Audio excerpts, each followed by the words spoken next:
Let's talk about one of my first projects that has to get done pretty much as soon as people are here. Now, this could be solved just by renting a house in town with a good shower where people can go there and shower and it's all just regular and they go twice a week to get a nice shower. But the real solution is saunas. And so I want to build a solar sauna. I want to have it be the best solar sauna in the world. I have seen some commercial solar saunas that have a little panel of black tubes on the side, and it depends on the exact environment, how much that would function at heating it up well enough. But I want to use evacuated tube solar hot water heaters. I want to have them on the south side. I want to have them heat that sauna up every day and have it be hot all the time.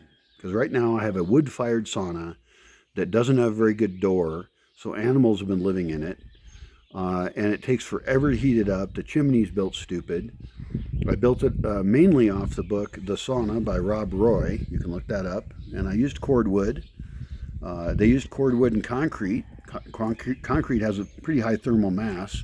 So again, it's going to be hard to heat it up. It's going to take hours to heat it up. And it's not hot all the time then, and you're using combustible materials. Someone has to gather and then fire up the sauna. It takes too long. A solar sauna would be hot all the time. Now the one I'm picturing actually has double pane glass on one part of it, so you're getting light into there and you even have a view. And I think that would be good enough if we're heating it up enough. The solar evacuated tube solar hot water heater, just call it solar heater, be a lot shorter, but the evacuated tube part's really important. That's the magic power that I have for heating things. And so these things would be heating it up all day. So it's always ready. And that means someone can use it and not be in there with 20 other people. I think that's the maximum that ever fit in my sauna. And we were crammed in there. And it was dark too. There was no lighting in it because there was no windows hardly. There was barely a window. And I want them to be well lit, or at least lit a little bit, enough so you can walk around. That one is fire-based. And so I was worried that someone was going to, in the darkness, hit their leg on the firebox, and so I had to refit it and move the firebox out of it more, which made it less efficient since less of the heat was inside the envelope of the building. They call them an envelope, not for mailing letters. It's the envelope of the building. Sorry, I use a lot of terms that some people might not use that way. But I'm imagining a sauna that has that, and perhaps on the other side, not the view side, has hallways, and you could even have multiple saunas where you could just keep adding sauna rooms, and then some of them would be quiet, some of them might be chatty. Those could all feed off into a place where you're outside in the chillier air, and you have a fire pit there. I've seen that at places I've been to, like the best sauna I've ever seen. And they even had a stage with a band, and you could be sitting out there around a fire with a bunch of people. You need to make customs about whether people are nude or not. Some people are very against any nudity. Personally, I don't give a shit. I'm not a creepy dude, you know. But there are people who are really shy about that. I would recommend they get over it, but I have to accommodate a variety of kinds of people. So you could imagine one where you build the first sauna in one spot, but you have planned for saunas to go all along there. And now you've got a spot where a bunch of people could pass through and use it, and you could accommodate a known number of people.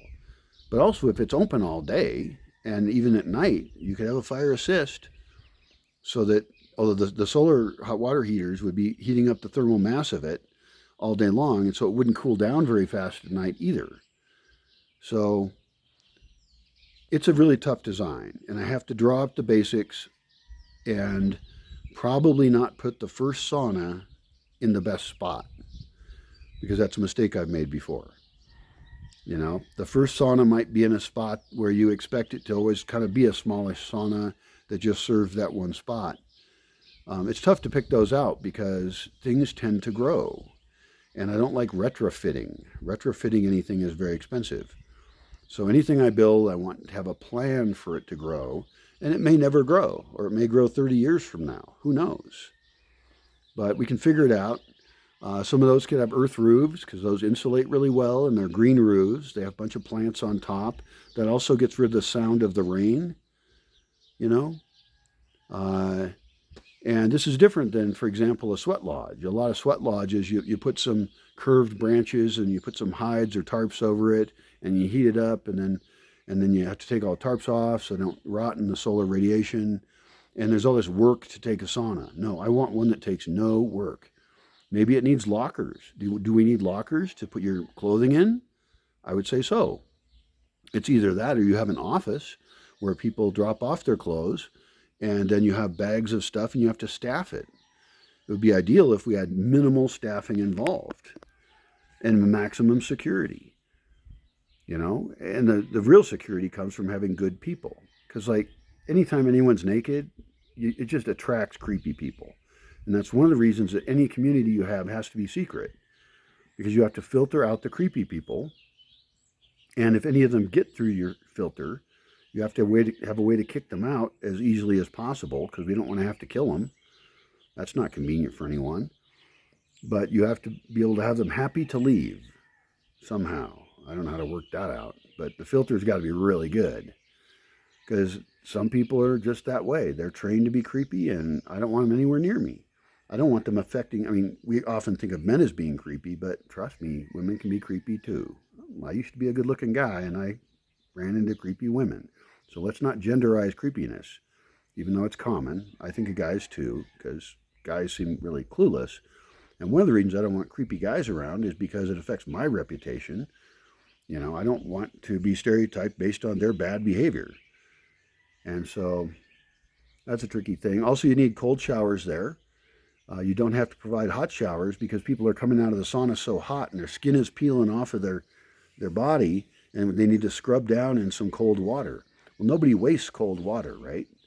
So you're wasting the minimal amount of water you could, much less than a normal shower. You could have salt scrubs and mud things. Mud's kind of hard to wash off. So even though I've had mud wrestling and mud does as it dries. Like if you were in the sauna and you were in the muddy part of the sauna and you covered yourself in all this nice clean mud that we filtered, and it's all nice healthy mud, and you go out and you sit by this fire in a really warm place, and the fire's radiating at you, and all the mud dries on your skin, and it draws all the toxins out of your skin, if that even really happens. I'm not sure if it does, but it gets you super clean. Then you're going to need a place to scrub that mud off, and that's going to be a special shower because it's going to get all muddy around it. Of course, we can have the mud drain off really well and have it be easy to clean. But, that's not out of range, but salt is cleaner and easier to wash off. It's like going swimming in the ocean, right? You feel kind of weird after that, and you want to rinse off with fresh water. But we could have even, who knows, saltwater hot tubs. I mean, I have a surplus of water part of the year and a lack of water the rest of the year. So it could be there was hot tubs during part of the year and not the rest of the year. I don't know. But anytime you're talking about water, now you're adding in a rain capture system and a rain storage system, a water storage system. And then how much water do you need for how many people? And is that expandable? Yeah, it is. If you put it on the right kind of slope, you can always build more roofs and have more water feeding into the system.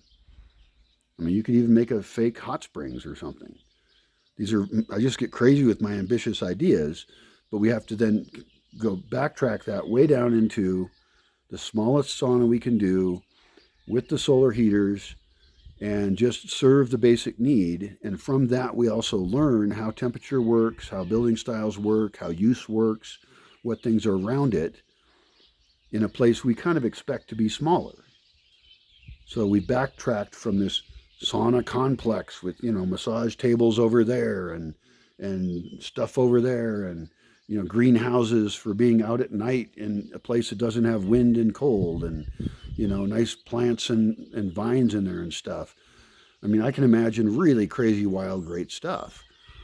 But I have to bring it back to reality of like, let's just build a place to keep people clean and make it simple and cheap. That's first stage.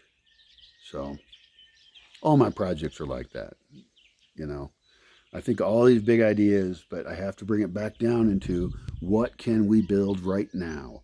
And so as I think about crowdfunding that, I think that what the world gains from it is an entirely new type of sauna that doesn't need any energy to fuel it. Keeps people super clean, way cleaner than a shower, because saunas keep you really clean. You've been in a sauna before, right? And you can roll up your skin into little balls on your arm, and you could scrub yourself down with scrubbies. Maybe you have your personal scrubbies, so you're not passing scrubbies around between people, because I want to avoid disease issues. Like even feet things, I think maybe there's a foot washing station before you get into the sauna, so that anybody with like athlete's foot or whatever, I've never had that. I don't have that problem, but some people do.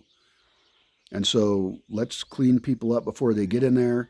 Maybe for hair cutting, like I could shave the sides of my head right here and some other spots. Maybe before you get in the sauna, if you need a haircut, then, we shave you up. You shave yourself up or somebody else does it. I don't know. Again, I'm getting too complex. But we got to think of both. Let's think of the simple way. Let's meet the need. And then think of the dreams for potential bigger things. And both the simple one and the big dream would be something other people would share. And since we're giving those designs away, which most people don't do that, it's terrible. It's information. It could make the whole world healthier and cleaner. I want to give those designs away, and I would like to get funding in return for that. So that's my plan. We'll see how it works out.